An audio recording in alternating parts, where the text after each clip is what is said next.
کہ اسلام ایک پیشے کو ناپسند کرتا ہے اور وہ ہے مانگنے کا پیشہ، ہاتھ پھیلانے کا پیشہ، سوال کرنے کا پیشہ، اس کو ناپسند کیا ہے۔ باقی تو میرے حبیب پاک سید عالم صلی اللہ علیہ وسلم نے فرمایا اگر تو محنت کر کے روزی کماتا ہے تو پھر تو معمولی آدمی نہیں، پھر تو اللہ کا محبوب بن گیا ہے، پھر تو محبوب الہی ہو گیا ہے، پھر تو اللہ تبارک و تعالیٰ تجھ سے محبت فرماتا ہے۔ اگر تو محنت کرتا ہے، مشقت کرتا ہے، آگے بڑھتا ہے، روزگار کے لیے نکلتا ہے، پھر تو اللہ کا محبوب ہے۔ نبی کریم علیہ السلام نے مزدور کو جو سب سے بڑا درجہ عطا فرمایا، سب سے بڑا مقام عطا فرمایا، وہ یہ ہے، کسی صحابی نے پوچھا یا رسول اللہ صلی اللہ علیہ وسلم سب سے اچھا کھانا کون سا ہے؟ تو حضور نے فرمایا وہ کھانا جو بندہ اپنے دو ہاتھوں سے مزدوری کر کے کھاتا ہے، وہ کھانا سب سے اچھا ہے۔ فرمایا اللہ کے نبی حضرت داؤد علیہ السلام اپنے ہاتھوں سے مزدوری کرتے، اور پھر نبی کریم سید عالم صلی اللہ علیہ وسلم نے جو دین ہمیں عطا فرمایا، اس دین کو حضور نے کوئی پنڈتوں اور جوگیوں کا دین نہیں بنایا کہ تم بس غار کے اندر چلے جاؤ، اللہ اللہ کرو، میری طرف دیکھیے گا۔ یہ نہیں فرمایا کہ تم بس ٹھیک ہے آ جاؤ مسجد تسبیح پکڑ لو، کوئی اور کام نہ کرو، بلکہ حکم دیا ہے کہ کسب معاش کرو، محنت کرو، جد و جہد کرو، ہاتھ ہلاؤ۔ قرآن مجید فرقان حمید نے کہا وَجَعَلْنَا اللَّيْلَ لِبَاسًا، رات تمہاری پردہ پوشی کے لیے بنائی گئی ہے، رات تمہاری پردہ پوشی کے، وَجَعَلْنَا النَّهَارَ مَعَاشًا، اور فرمایا دن تمہارے رزق کمانے کے لیے بنایا گیا، جد و جہد کے لیے۔ حضرت عیسیٰ علیہ السلام کی ایک نوجوان سے ملاقات ہوئی تو فرمایا تو کیا کرتا ہے؟ کہنے لگا میں عبادت کرتا ہوں۔ تو فرمایا کھاتا کہاں سے ہے؟ کہنے لگا میرا بھائی کمائی کرتا ہے تو وہ مجھے اس میں سے حصہ دیتا ہے۔ تو آپ فرمانے لگے پھر تو عبادت گزار نہیں، تیرا وہ بھائی تجھ سے زیادہ عبادت گزار ہے، جو تیرے لیے یہ بندوبست کرتا ہے، جو تجھے یہ جد و جہد کر کے دیتا ہے، وہ تیرے لیے۔ حضرت عمر فاروق رضی اللہ تعالیٰ عنہ نے اپنے دور خلافت میں شوق دلایا صحابہ کو، محنت کرنے کا شوق۔ ہمارے معاشرے کے اندر لوگ دوسرے کی کمائی پر وقت گزارنا چاہتے ہیں، دوسرے کے مال پر نظر رکھتے ہیں، مجھے کچھ سسرال سے مل جائے، کچھ مجھے رشتہ داروں سے مل جائے، کچھ مجھے دوست احباب سے مل جائے، کچھ مجھے باقی جگہوں سے مل جائے۔ لوگ مختلف جگہوں پہ نظر رکھتے ہیں اور مختلف ہیلوں اور بہانوں کے ساتھ دوسرے کا مال ہڑپ کرنے کی کوشش کرتے ہیں۔ میرے حبیب کریم علیہ السلام نے توجہ دلائی صحابہ کو، مزاج عطا فرمایا۔ نبی پاک صلی اللہ تعالیٰ علیہ وآلہ وسلم نے ارشاد فرمایا، حضرت عمر کی بات کر رہا تھا، پہلے اس کو مکمل کروں۔ جناب عمر فاروق رضی اللہ تعالیٰ عنہ نے شوق دلایا صحابہ کو۔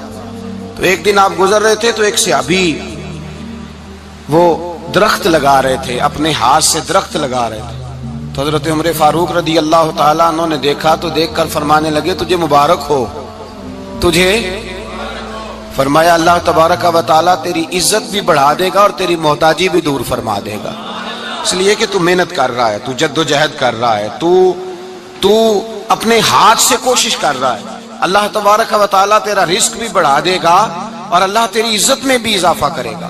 نبی کریم علیہ السلام نے فرمایا عدل کرنے والے بادشاہ کے ساتھ جو آدمی جہاد کے لیے نکلے اس کا دین میں سب سے بڑا درجہ ہے، عدل کرنے والے حکمران کے ساتھ جو جہاد کے لیے نکلے اس کا سب سے بڑا درجہ ہے۔ فرمایا میرا وہ غلام جو صبح سے لے کر شام تک ایک دن رزق حلال کے لیے محنت کرتا ہے، فرمایا ایک پورا سال عدل کرنے والے بادشاہ کے ساتھ جہاد کرنے سے اللہ ایک دیہڑی لگانے والے مزدور کو زیادہ ثواب عطا فرمائے گا، اللہ اسے زیادہ اجر دے گا، اس لیے کہ وہ جد و جہد کر رہا ہے، وہ کوشش کر رہا ہے، میدان عمل میں نکلا ہوا ہے۔ مزدور کو ایک تو کاہلی بڑی ہے، ہر چوتھا نوجوان جس کو ہم دیکھتے ہیں اس کو پوچھتے تو کیا کرتا ہے؟ کہتا کاغذ جمع کرائے باہر جانے کے لیے، تو سالوں بیت گئے، بس وہ نہ کاغذ نکلے نہ صاحب باہر گئے۔ بھائی کوئی کام کر لیں تو کہتے ہیں میرے ابا جی کو 2-4 کروڑ روپیہ دے دیں گے تو کچھ کر لیں گے، اگر نہ دیا تو پھر دیکھیں گے دائیں بائیں۔ اور اس ظلم نے، اس زیادتی نے گناہ کے دروازے کھولے ہیں، لالچ کے دروازے کھولے ہیں، قتل کے دروازے کھولے ہیں۔ اس گناہ نے رشتے ناتے توڑ ڈالے. لوگ کسی کی ذات سے تو پیار کر ہی نہیں رہے, جیب سے محبت ہو رہی ہے. لوگ دیکھتے ہیں کہ کون سا ایسا طریقہ اختیار کروں کہ بغیر کمائی کے میرے ہاتھ پیسے آئیں. اور خدا کے بندو یاد رکھو, اللہ تبارک و تعالیٰ فرماتے ہیں دنیا تجھے کیا دے سکتی ہے, لوگ تو محتاج ہیں, تو محنت کر اور توجہ میری بارگاہ کی طرف رکھ. حضرت عمر فاروق فرماتے ہیں مصطفیٰ کریم صلی اللہ علیہ وسلم نے فرمایا جو توجہ اللہ کی جانب رکھے اور کوشش کے لیے نکل کھڑا ہو, اس طرح پرندہ سویرے بھوکا جاتا ہے, شام کو پیٹ بھر کے آتا ہے, اللہ اس بندے کو بھی پیٹ بھر کے روزی عطا فرمائے گا. حضرت حسن بصری رحمت اللہ علیہ تشریف فرماتے تو ایک نوجوان آیا. اس نوجوان نے کہا حضرت آج کے بعد میں نے فکر نہیں کرنی کام کاج کی, میں نے نہیں کوئی بھی توجہ کرنی کمانا کیسے ہے کھانا کیسے ہے, میری فکریں دور ہو گئیں. فرمایا کیا ہوا؟ کہنے لگا میں آج جنگل میں مزدوری ڈھونڈنے گیا تھا تو میں نے ایک عجیب انداز دیکھا ہے. ایک شیر نے شکار کیا, اس نے کچھ خود کھایا, کچھ اس نے بانٹا, کچھ تھوڑا سا شکار لے کے وہ گیا. پہاڑ کی چوٹی پر ایک لومڑی بیٹھی تھی, وہ لومڑی دونوں ٹانگوں سے معذور بھی تھی, آنکھوں سے اندھی بھی تھی. اس شیر نے جا کے اس کے منہ کے اندر وہ شکار ڈالا ہے اور لومڑی نے کھایا ہے. کہنے لگا جو رب اندھی اور لنگڑی لومڑی کو پہاڑ پر رزق دے سکتا ہے مجھے بھی دے دے گا, میں نے کوئی کام نہیں کرنا. تو حضرت حسن بصری رحمت اللہ علیہ فرمانے لگے کتنی چیزیں دیکھی تو نے, ایک شیر اور ایک لومڑی. فرمانے لگے تو نے لومڑی بننے کا پروگرام بنایا, شیر بننے کا کیوں نہیں بنایا؟ تو شیر بننا, خود بھی کھا دوسروں کو بھی کھلا, تو نے لومڑی بننے کا پروگرام بنایا ہے. مزدوروں, گویا حضرت حسن بصری فرما رہے ہیں کہ مزدور لومڑی نہیں ہوتا, مزدور تو شیر ہوتا ہے. مزدور تو یہ تو شیر ہوتا ہے, شیر. اس کا مالک جو جس نے اس کو دیہڑی پہ رکھا ہے وہ بھی مزدور کی کمائی کھا رہا ہوتا ہے, وہ بھی مزدور کی. تو مزدور تو شیر ہے, انہیں سر جھکا کے نہیں جینا چاہیے, انہیں سر اٹھا کے جینا چاہیے. یہ تو بڑے قیمتی وجود کے لوگ ہیں جو مزدوری کرنے نکلتے ہیں, ان کے کچھ حقوق ہیں, کچھ حقوق. ہمارے حکمران بھی حقوق کا تعین کرتے ہیں, کہتے ہیں 15,000 سے زیادہ, یہ جو بجٹ آیا ہے نا اس میں 15,000 سے زیادہ, کہتے ہیں مزدور کی تنخواہ 15,000 ہونی چاہیے. کتنی جی؟ 15,000 سے کون سا گھر چلتا ہے؟ ویسے مولویوں کی بھی اتنی ہے, اور میرے خیال ہے کم مولویوں کی 15,000 ہے, 10 کے قریب ہی ہے. اور اس کو بھی کہتے ہیں کہ تو بڑا کھاتا ہے, ارادہ ہے عید کے بعد تجھے چھٹی کرا دی جائے, بڑے خرچے ہیں تیرے مولوی. 15,000 روپیہ تنخواہ مزدور کی, گزارا ہوتا ہے؟ آؤ میں تمہیں وہ اس بارگاہ پہ لے جاؤں جس نے سب کو شان عطا فرمائی ہے. حضرت ابوبکر صدیق رضی اللہ تعالیٰ عنہ خلیفۃ المسلمین بنے. خلیفہ بنے تو سویرے, جس رات خلیفہ بنے سویرے سر پہ ٹوکری رکھی, منڈی کی طرف جا رہے ہیں. حضرت عمر فاروق رضی اللہ تعالیٰ عنہ مولا علی شیر خدا کو کسی نے بتایا کہ وہ تمہارا خلیفہ تو جا رہا ہے مزدوری کرنے, وہ تو جا رہا ہے کمائی کرنے. حضرت علی شیر خدا مولا کائنات جناب فاروق اعظم دونوں نے رستے میں روکا. کہ ابو بکر کہاں جا رہے ہو؟ فرمانے لگے کام کرنے جا رہا ہوں, مزدوری کروں گا, منڈی میں جاؤں گا, تجارت کرتا تھا اس کو جاری رکھوں گا, بچوں کا پیٹ بھی تو پالنا ہے. اب تمہاری حکومت کے پیچھے بچے تو نہیں نا بھوکے مروا لینے, میں نے کچھ کرنا تو ہے. حضرت عمر کہنے لگے چلا آ کے بیٹھ, ہم صحابہ کو اکٹھا کرتے ہیں اور مال غنیمت سے تیرا وظیفہ لگاتے ہیں, آپ کو وظیفہ ملے گا ماہانہ. تو آپ بیٹھ کر کے مسجد میں تو ڈیوٹی کریں. بیٹھ گئے, مشاورت ہوئی تو حضرت ابوبکر صدیق رضی اللہ تعالیٰ عنہ سے پوچھنے لگے جناب بتلائیے آپ کا کتنا وظیفہ لگایا جائے؟ تو حضرت ابوبکر صدیق فرمانے لگے اتنا لگا دو جتنی ایک مزدور کی تنخواہ ہوتی ہے. تو ایک صحابی بول کے بڑے میٹھے اور دھیمے لہجے میں کہنے لگے ابو بکر اگر تیرا گزارا نہ ہوا تو, اگر تیرا گزارا نہ ہوا تو. حضرت ابوبکر صدیق فرمانے لگے اگر میرا گزارا نہ ہوا تو میں مزدوروں کی تنخواہوں میں اضافہ کر دوں گا, اگر مزدوروں کے گھر چلنے لگیں گے تو میرا بھی چلے گا, میں ان کی تنخواہیں بڑھاؤں گا صرف اپنی. تو مزدور کے حقوق کا تعین کیا. سب سے پہلے تو میرے نبی پاک علیہ السلام نے منع فرمایا, فرمایا جس کو مزدوری پر رکھو پہلے اس کے ساتھ اجرت طے کرو. حضور صلی اللہ علیہ وسلم نے فرمایا جب تک اجرت واضح نہ ہو جاؤ کسی کو کام پر, جب تک اجرت واضح نہ ہو جائے, مکمل نہ ہو جائے کہ کیا دینا ہے, طے کریں. کیا لوگے؟ جو جناب دے دیں گے لے لوں گا۔ شریعت اس کو پسند نہیں کرتی، محبوب نہیں رکھتی۔ پہلے اس کے ساتھ پہلا حق مزدور کو یہ دیا کہ اس کی اجرت پہلے، بولیے اجرت پہلے اجرت طے ہوگی، یہ پہلا حق ہے۔ اور مزدور کا دوسرا حق کیا بیان کیا میرے نبی پاک نے؟ فرمایا جب، اور یہ ایسی اعلیٰ بات ہے کہ جتنے حقوق لکھنے والے ہیں نا، جتنے بین الاقوامی سطح پر انسانی حقوق کا چارٹر بنانے والے ہیں، وہ کہتے ہیں کہ یہ ایسا نقطہ حضور نے بیان کر دیا ہے کہ اس سے آگے کو بڑھ ہی نہیں سکتا۔ یہ ایسی بات ہے کہ جس کی شرح بھی کوئی نہیں کر سکتا۔ میرے حبیب کریم علیہ الصلوۃ والسلام نے فرمایا پہلے طے کرو، اور کیا خوبصورت لفظ ہے، قانون بنا دیا۔ فرمایا جب مزدور مزدوری کر لے تو اس کا پسینہ خشک ہونے سے پہلے اسے ادا کر دینا۔ اس کا پسینہ خشک ہونے سے پہلے اسے اس کی مزدوری دے دو۔ بیچارے نے محنت کی ہے، اپنے گھر جائے۔ یہ نہیں کہ اس نے مزدوری کیا تو تم نے کہا نہیں ادھر سے پینٹ صحیح نہیں ہوا، یہ تو لے جا 2000 اور پھر میں تیرا حساب کروں گا، ابھی ذرا میں چیک کرا لوں 2-4 لوگوں کو بلا کر کے، وہ فلاں جگہ سے نا ایک کونا خالی رہ گیا۔ اللہ سے ڈرنا چاہیے، اللہ سے ڈرنا چاہیے۔ اگر اللہ تبارک و تعالیٰ نے 2-1 آدمیوں کو ملازم آپ کا بنا دیا ہے تو پھر خیال ہونا چاہیے۔ ایک صحابی اپنے خادم غلام کو مار رہے تھے تو میرے نبی پاک تشریف لائے۔ فرمایا کیوں اسے مار رہا ہے؟ حضور غلطیاں بڑی کرتا ہے۔ تو نبی پاک نے فرمایا جتنا تجھے اس پر اختیار ہے نا، اس سے کہیں بڑھ کر میرے رب کو تیرے اوپر بڑا اختیار ہے۔ کہا حضور یہ بڑی غلطی کرتا ہے، میں آخر کتنا معاف کروں؟ تو حضور نے فرمایا اتنا معاف کر جتنا میرا رب تجھے معاف فرماتا ہے۔ پتہ ہے تیری صبح سے لے کر شام تک کتنی کوتاہیاں ہیں۔ درگزر کا حکم دیا۔ پہلا حق یہ دیا مزدوری طے کرو، دوسرا حق یہ دیا پسینہ خشک ہونے سے پہلے ادا کرو، تیسرا حق یہ دیا کہ اس سے درگزر کرو، غلطی ہو جائے تو درگزر کرو۔ تو یا رسول اللہ مزدوری کتنی دیں؟ میرے نبی پاک بخاری مسلم حضور سید عالم صلی اللہ علیہ وسلم نے فرمایا مزدور کا حق بیان کیا نبی پاک نے، اور ایک بات ارشاد فرمائی تو اس کے اندر کئی پہلو، ایک حدیث میں کئی پہلو بیان فرمائے۔ حبیب پاک نے فرمایا جیسا تم کھاتے ہو ویسا ہی اسے کھلانا۔ کوئی نہیں، آپ شاید سو رہے ہیں کچھ حضرات۔ جیسا خود کھاتے ہو ویسا ہی، بھئی بس ختم ہو گئی بات۔ اتنی بڑی بات کر دی سرکار نے۔ کبھی دیکھا ہے آپ نے کہ مزدور کو ایسے کھلایا جا رہا ہو جیسا مالک کھا رہے ہیں؟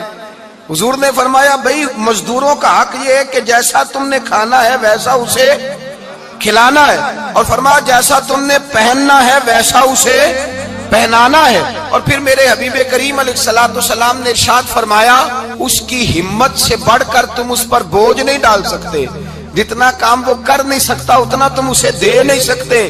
اور فرمایا اگر اتنا کام دینا ہے جو اس کی ہمت سے زیادہ ہے تو میں اس کے مالک کو کہتا ہوں وہ بھی اٹھ کے مزدور کے ساتھ کام پہ لگ جائے، اٹھے اس کے ساتھ کام میں شریک ہو جائے۔ مزدوری کا بھی تعین فرمایا، اور پھر اس کو کام کس مقدار کا دینا ہے، مزدور کو کس قدر زیادہ اس پر بوجھ ڈالا جائے گا، یہ بھی مصطفیٰ کریم نے بیان فرمایا۔ فرمایا جو لا یکلف اللہ نفسا الا وسعها، اللہ بھی تم پر وہ بوجھ نہیں ڈالتا جو تم اٹھا نہیں سکتے، تو کسی مزدور کو تم ایسا کام نہیں بتاؤ گے۔ حضرت عثمان غنی رضی اللہ تعالیٰ عنہ ایک دن حضرت عمر فاروق سے کہنے لگے عمر بس کر دے یار، تیرے بعد بھی تو لوگوں نے خلیفہ بننا ہے، کیسے کوئی تیرے رستے پہ چلے گا؟ تو حضرت عثمان غنی سے جناب عمر کہنے لگے کیا ہو گیا؟ آپ فرمانے لگے کل میں دیکھ رہا تھا کہ لوگ باغ میں مزدوری کر رہے تھے اور آپ امیر المومنین ہو کے ان کا ہاتھ بٹا رہے تھے، ہاتھ بٹا رہے تھے۔ تو حضرت عمر کہنے لگے بوڑھے تھے، بیمار تھے، مزدوری کر رہے تھے تو پسینہ بہ رہا تھا، کیا ہو گیا اگر تھوڑا سا میں نے ساتھ دے دیا؟ حضرت جناب سیدنا فاروق اعظم یہ لفظ کہتے ہوئے رو پڑے۔ آپ فرمانے لگے میں کسی بادشاہ کا شہزادہ نہیں، میں بھی اسی باپ کا بیٹا ہوں جو اونٹ چرا کے گزارا کیا کرتا تھا۔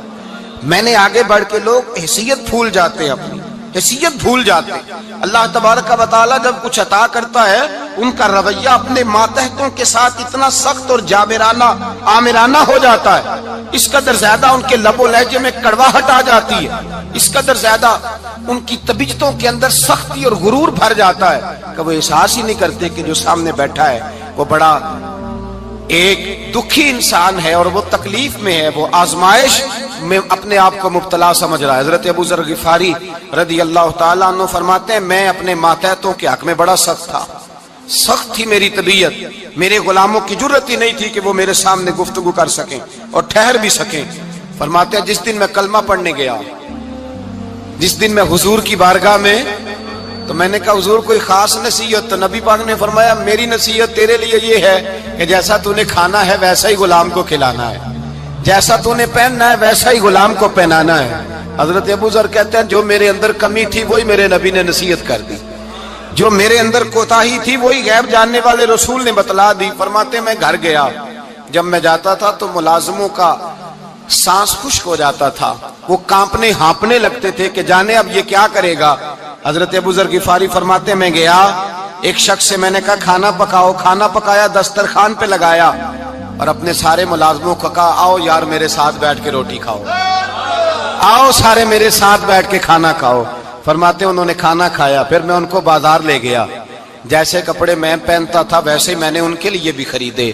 فرماتے ہیں میرے غلام کہنے لگے آقا خیر تو ہے نا، خیریت تو ہے نا، کیا ہوا، مزاج مبارک تو ٹھیک ہے، کیا ہو گیا؟ اور یہ جو ہم فضا کو اتنا خوبصورت دیکھ رہے ہیں اور یہ جو ہم اتنی پیاری ریم جھم برستی دیکھ رہے ہیں، یہ جاری رہے گی یا ایک دن کی ہے؟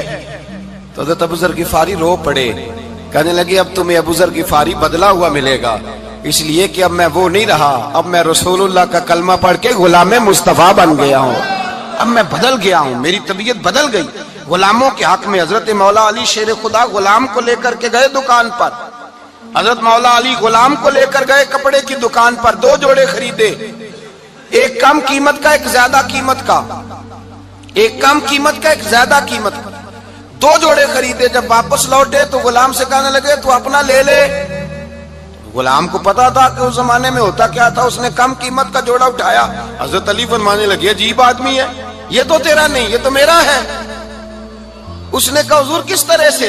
آپ فرمانے لگے تیرے لیے قیمتی جوڑا اس لیے خریدا ہے کہ تو جوان ہے، اور میں نے اپنے لیے اس لیے چھوٹا خریدا ہے کہ میں تو اب بوڑھا ہو گیا ہوں، مجھے تو حاجت نہیں۔ کہنے لگا حضور بوڑھے اور جوان کا مطلب نہیں، آپ علی ہیں، من کنت مولا فہذا علی، علی مولا، علی مولا، آپ چونکہ مولا علی ہیں اور آپ امیر المومنین ہیں، لہذا آپ نے تخت پر بیٹھنا ہے، آپ نے سلطنت کو چلانا ہے، آپ پہنیے۔ تو حضرت علی فرمانے لگے تو میرا غلام بنا ہے نا، تو نے ابھی میرے نبی کا دیدار نہیں نہ کیا، تو بعد میں آیا ہے نا، اگر تو اس دور میں ہوتا تو جان جاتا کہ یہ عمل میرا ہے، پر اس کے پیچھے جو نصیحت کے پھول ہیں وہ مصطفیٰ کے عطا فرمائے ہوئے۔ تو بھائی یاد رکھیں نبی کریم سید عالم صلی اللہ تعالی علیہ وآلہ وسلم نے تعین فرمایا مزدور کے حقوق کا، تعین کیا۔ حضرت حکیم بن حزام کہتے ہیں میں حضور کی بارگاہ میں بیٹھا تھا تو نبی پاک صلی اللہ علیہ وسلم سے میں نے کہا یا رسول اللہ آپ کو کون سا آدمی پسند ہے، کون سا محنت کرنے والا پسند ہے؟ تو حضور نے فرمایا جس کے دونوں ہاتھ کام کریں، دونوں پیر چلیں اور اس کی پیشانی پر پسینہ آئے، وہ بندہ مجھے بڑا اچھا لگتا ہے۔ جس کی پسینہ آئے، آج لوگ مزدوری نہیں کرتے، دائیں بائیں دیکھتے ہیں، لوگ اپنے اندر وہ توانائی، وہ غیرت، وہ خودداری پیدا نہیں کرتے۔ بھائی گردن کو جھکا دیتا ہے خیرات کا پتھر، جہاں میں مانگنے والوں کے سر کبھی اونچے نہیں ہوتے۔ اور ایک بار کہنے لگے غیرت ہے بڑی چیز جہاں نے تگ و دو میں، پہناتی ہے یہ فقر کو تاج سردارا۔ اپنے اندر یہ توانائی پیدا کرنی چاہیے، یہ کوشش کرنی چاہیے۔ میرے نبی کریم صلی اللہ علیہ وسلم نے فرمایا تمہارے بعض گناہ ایسے ہیں جو صرف تم مزدوری کرنے جاؤ گے تو اللہ تمہاری مزدوری کی وجہ سے ہی تمہارے گناہ معاف فرما دے گا، اللہ تمہاری محنت اور کوشش کے سبب سے تمہاری ان غلطیوں سے درگزر فرمائے گا۔ حبیب کریم سید عالم صلی اللہ علیہ وسلم نے فرمایا مزدور جب قیامت کے دن آئے گا، بھئی عالم تو آیا، صوفی تو آیا، درویش تو آیا، صحابہ تو آئے، ان کا آنا تو شفاعت کے لیے شمار کیا گیا۔ میرے مصطفیٰ نے فرمایا جب مزدور آئے گا، مزدور کی سب سے بڑی غلطی یہ ہے کہ مزدور اپنے آپ کو نیچ سمجھتا ہے، مزدور کی سب سے بڑی غلطی یہ ہے کہ یہ اپنے آپ کو چھوٹا سمجھتا ہے، اس کی زیادتی یہ ہے کہ یہ اپنی سوچ کو بڑا نہیں کرتا، یہ سمجھتا ہے نہیں کہ بھئی میں تو 2 ہاتھوں کی محنت کی کمائی کھاتا ہوں، یہ آرزو کرم اور میں آپ سے کروں